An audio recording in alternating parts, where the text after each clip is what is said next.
Hello students आज का जो हमारा टॉपिक है वो है difference between receipts and payment account and income and expenditure account. तो चलिए आज का वीडियो हम शुरू करते हैं। तो स्टूडेंट्स पहला जो डिफरेंस है टाइप ऑफ अकाउंट। तो हमें पता होना चाहिए कि रसीट एंड पेमेंट कौन सा किस कैटेगरी का अकाउंट है और इनकम एंड एक्सपेंडिचर अकाउंट किस कैटेगरी का अकाउंट है। तो पहला जो डिफरेंस है टाइप ऑफ अकाउंट। तो रसीट एंड पेमेंट अकाउंट जो है वो है real account, it is a real account, whereas income and expenditure is a nominal account. Second है in लिeu of.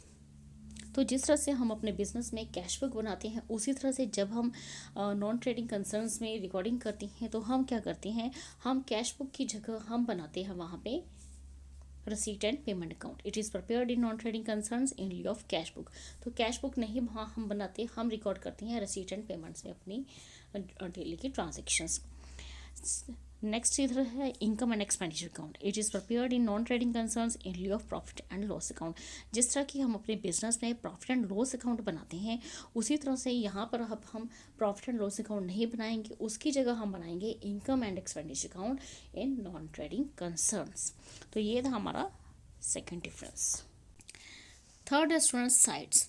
रसीट्स are shown on the debit side and payments on the credit side. तो यहाँ पर हम जो रसीट्स हैं और receipt and payment account में रसीट्स को हम डेबिट साइड में शो करते हैं और पेमेंट्स को on the credit side. Next है स्टूडेंट्स हमारा income and expenditure. Incomes and receipts are shown on the credit side. तो इनकम और रसीट्स को हम क्रेडिट साइड में शो करते हैं और एक्सपेंडिचर्स को हम एक्सपेंडिचर हो किसी तरह की या पेमेंट्स हो उनको हम शो करते हैं डेबिट साइड की तरफ। नेक्स्ट है स्टूडेंट्स हमारा fourth difference opening balance. Receipt and payment की तरफ there can be opening balance which represent both cash in hand और cash at bank.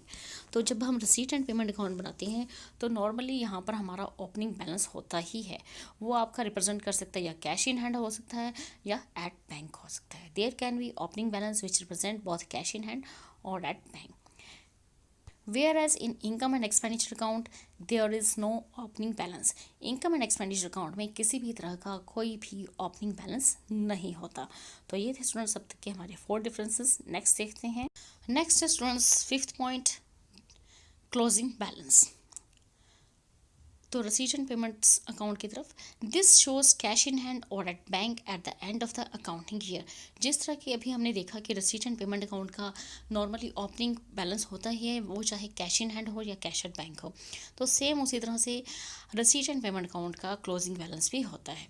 This shows cash in hand और एट बैंक, या वो कैश इन हैंड हो सकता है या आपका और एट बैंक हो सकता है at the end of the accounting year. Next है students income and expenditure account. There is no closing balance. तो इनकम एंड एक्सपेंडिचर अकाउंट में किसी भी तरह का कोई क्लोजिंग बैलेंस नहीं होता, but the difference between the two sides. लेकिन जो हमारी इनकम और एक्सपेंडिचर साइड्स जो होती हैं उनका डिफरेंस, जो उनमें अगर किसी तरह का कोई डिफरेंस मिलता है तो वो क्या रिप्रेजेंट कर सकता है, या तो वो आपका सरप्लस शो करेगा या वो डेफिसिट शो करेगा। जिस तरह की प्रॉफिट एंड लॉस अकाउंट में प्रॉफिट शो होता था या लॉस होता था, उसी तरह से यहाँ पे इनकम एंड एक्सपेंडिचर अकाउंट में आपकी टू साइड्स का जो डिफरेंस होगा वो शो करेगा कि क्या आपको सरप्लस हुआ है, क्या आपको डेफिसिट हुआ है। नेक्स्ट है स्टूडेंट्स हमारा 6 point capital and revenue items. तो रसीट एंड पेमेंट अकाउंट की तरफ all items whether of the capital और revenue nature are shown in this account. तो रसीट एंड पेमेंट अकाउंट में चाहे आपकी कैपिटल नेचर की आइटम हो चाहे आपकी रेवेन्यू नेचर की आइटम हो, तो वो दोनों ही शो की जाती हैं। वेदर ऑफ द कैपिटल और revenue nature are shown here. Next है students income and expenditure account. Only revenue items are taken into consideration while preparing this account. That is, capital items are totally excluded. Next students हमारा 7th point system of accountancy. तो under receipt and payments column it is prepared on the basis of cash system of accountancy. तो जो receipt and payment account बनाते हैं तो वो उसका जो बेस है वो है cash system of accountancy. It is prepared on the basis of cash system of accountancy. Next है स्टूडेंट्स हमारा income and expenditure account. Next है स्टूडेंट्स हमारा इनकम एंड एक्सपेंडिचर अकाउंट। तो इनकम एंड एक्सपेंडिचर अकाउंट जो है वो हम बनाते हैं mercantile system of accountancy. It is prepared on the basis of mercantile system of accountancy. तो मर्केंटाइल सिस्टम ऑफ अकाउंटेंसी के बेस पे ही हम इनकम एंड एक्सपेंडिचर अकाउंट बनाते हैं। नेक्स्ट स्टूडेंट्स हमारा 8th पॉइंट बैलेंस शीट। तो under receipt and payment account it is not necessary to prepare balance sheet along with this account. तो जहाँ पर हम रिसीट एंड पेमेंट अकाउंट बनाते हैं तो यहाँ पर बैलेंस शीट को बनाना बिल्कुल भी ज़रूरी नहीं है। It is not necessary to prepare balance sheet along with this account. Whereas under income and expenditure account, the balance sheet must be prepared in order to accommodate real and personal account along with this account। तो under income and expenditure account यहाँ पर जो है हमारी balance sheet को बनाना बहुत ही ज़रूरी है in order to accommodate real and personal account along with this account. Next है स्टूडेंट्स हमारा 9th point adjustments. No adjustments are required to be made at the end of the year. तो जब हम रिसीट एंड पेमेंट अकाउंट बनाते हैं तो यहाँ पर किसी भी तरह की कोई एडजस्टमेंट्स को करना ज़रूरी नहीं होता। No adjustments are required to be made at the end of the year. Whereas under income and expenditure account in order to find out the true income और expenditure of the current year. जब हम income and expenditure account बनाते हैं तो जहाँ पे जब हमें ट्रू इनकम और एक्सपेंडिचर को जानना होता है करंट ईयर का, all adjustments are made at the end of the year.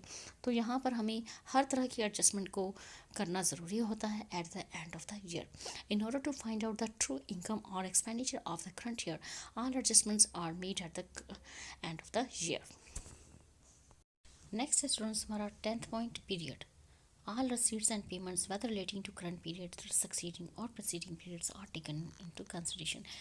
तो यहाँ पर हम क्या करेंगे, जो भी हमारी रसीट एंड पेमेंट्स हैं, चाहे वो करंट पीरियड से रिलेटेड है, चाहे वो नेक्स्ट ईयर से रिलेटेड है, चाहे वो पिछले पीरियड से रिलेटेड है, तो उन सभी को हम कंसिडर करेंगे। All receipt and payment whether relating to the current period, succeeding और proceeding periods are taken into consideration. Next है under income and expenditure account. Only current periods income and expenditure are taken into consideration while preparing this account. तो यहाँ पर हम सिर्फ current period की ही income और एक्सपेंडिचर अकाउंट को कंसिडर करेंगे जब हम इनकम एंड एक्सपेंडिचर अकाउंट बनाएंगे। That is income and expenditure relating to succeeding और प्रीसीडिंग पीरियड्स आर एक्सक्लूडेड। तो इसका मतलब ये है कि जो भी हमारी इनकम है, एक्सपेंडिचर है, चाहे वो आने वाले साल की है, चाहे वो पिछले साल की है, तो उसे हम टोटली एक्सक्लूड करेंगे, उसे हम कंसिडरेट नहीं करेंगे। Only current periods income and expenditure are taken into consideration. तो स्टूडेंट्स ये था हमारा आज का टॉपिक, आज का video, difference between receipt and payment account and income and expenditure account. तो स्टूडेंट्स अगर आपको मेरा वीडियो हेल्पफुल लगता है तो प्लीज़ मेरे चैनल को सब्सक्राइब कीजिएगा और साथ में प्लीज़ मेरे वीडियो को ज़्यादा से ज़्यादा लाइक, शेयर एंड कमेंट कीजिएगा। Thank you, thanks for watching.